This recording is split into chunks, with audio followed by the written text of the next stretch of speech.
Welcome to McPlum, simple solutions served daily.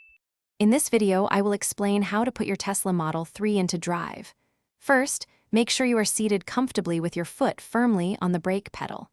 Your Tesla needs to be powered on, which usually happens automatically when you enter with your key card or phone key. Now, locate the gear selector stalk on the right side of the steering wheel column. This stalk is your primary control for selecting gears.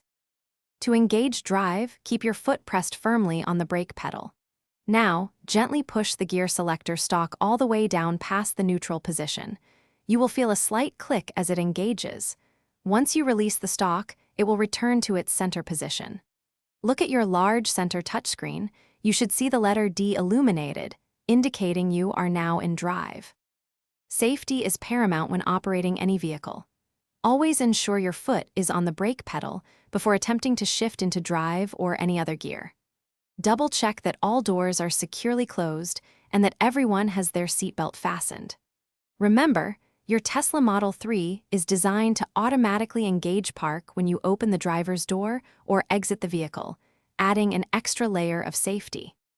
With your Tesla Model 3 now in drive, you are ready to embark on your journey. Gently release the brake pedal, and the car will begin to creep forward. Use the accelerator pedal on the right to smoothly increase your speed. Take a moment to appreciate the quiet and responsive nature of your electric vehicle. You are now all set to enjoy a fantastic driving experience. Thanks for watching. Stay juicy and subscribe.